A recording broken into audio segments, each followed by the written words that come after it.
정말 많은 질문을 받았던 멘탈 관리 어떡하죠? 라는 질문. 여러분들은 멘탈이 왜 흔들린다고 생각하시나요? 여러분들이 멘탈이 약해서라고요? 멘탈이 타고나는 것인가요? 멘탈은 타고난 이유보다는 다른 이유들이 있습니다. 생각해 보시기 바랍니다. 이 세상에 김연아 선수처럼 남다른 멘탈을 가진 사람들이 많을 것 같은가요? 파벌 상위 고수익 베터들이 타고난 멘탈을 가진 사람들이라는 생각은 크나큰 오해입니다. 저 또한 자주 흔들립니다. 그렇다면 여러분과의 차이는 무엇일까요?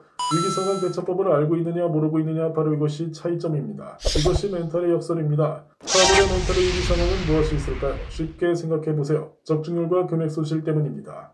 파벌 멘탈 위기상황 첫 번째, 먼저 금액 손실입니다. 적중률은 높아도 오히려 손실이 날 수 있습니다. 적은 금액의 연속적 배팅으로 적중률을 계속 높이다가 강승반번의 미적중은 오히려 손실을 불러오게 됩니다. 이런 경우 많은 경우들로 멘탈이 흔들리게 됩니다. 고수들도 마찬가지입니다.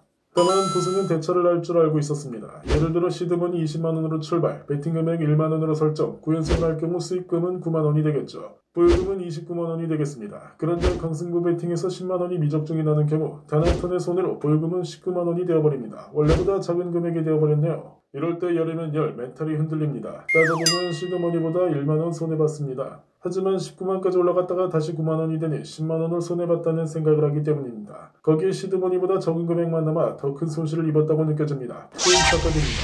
머리로는 알지만 그렇게 되지 않죠. 결국 멘탈이 흔들려 판단력을 잃게 됩니다. 무리수를 던져서 과감한 배팅을 불러오고 올인까지 가는 상황도 오게 되죠. 우선 이런 상황에서는 오스카 그라인드 시스템 배팅법을 적용합니다. 시작할 때 시드머니를 계속해서 기준으로 하고 배팅을 해나가는 것입니다. 손해가 나더라도 처음 시드머니를 기준으로 1만원 목표로 먼저 설정해 나가는 것입니다. 적중할 때마다 배팅 금액을 한 단계씩 올리고 미적중할 때마다 배팅 금액을 한 단계씩 내리면서 목표 금액에 조심스럽게 다가가는 신중한 방법입니다. 그렇게 해서 시드머니 복구부터 안정적으로 진행하면 멘탈이 어느 정도는 잡을 수 있는 환경이 만들어집니다. 파벌 멘탈 위기상황 두 번째, 적중률 하락입니다. 이게 진짜 재밌는 상황입니다. 수익은 나고 있으나 적중률이 안 나오는 경우죠. 생각 없는 몇 번의 럭키 배팅으로 인해서 수익은 났지만 정작 내가 분석하고 한 배팅은 수확이 없는 경우죠. 본인도 알고 있을 것입니다. 수익은 있는데 운으로만 얻은 수익이라 언제 이럴까 불안감을 가지게 됩니다. 적중률이 낮은 이유는 무엇인가요? 여러분들의 분석 실력 탓인가요? 꼭 그런 것만은 아닙니다. 실력의 비중은 10% 정도 된다고 봅니다. 이유는 메인 구간에 흘러가는 흐름 자체가 여러분의 리듬과 스타일과 잘 맞아떨어지지 않아서 그렇습니다. 즉 여러분의 분석은 정확했을 가능성이 높다 생각하고 메인 구간에 모여있는 실베터들의 밸런스가 자신과 안 맞는 상황에 맞는 것일 뿐입니다.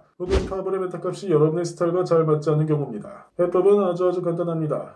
그냥 구간을 바꾸세요. 다른 메인으로 가서 가베팅을 몇 번씩 해보는 겁니다. 만약 여러분이 파벌 홀짝 구간에 있다면 파벌 언더오버나 일반볼 홀짝, 일반볼 언더오버 이런 쪽으로 바꿔가면서 베팅을 해 찾아나가시면 됩니다. 그럼에도 적중률이 회복되지 않는다면 이럴 때는 시간대를 바꾸시면 됩니다. 예를 들어 일반 직장인분들은 밤 12시 이후에는 취침을 하시는 분들이 많으니까 당연히 밸런스 값이 바뀌게 되는 것이죠. 이 외에도 시간대를 심리적으로 생각해 어떤 사람들이 언제 접속할 것이다라는 눈치 게임을 익숙하게 만드세요. 적중률이 올라갈 수밖에 없습니다. 멘탈은 타고난 부분도 있지만 본인의 멘탈을 흔들리게 하는 문제를 없앨 줄 아는 게 진짜 멘탈을 지키는 고수입니다.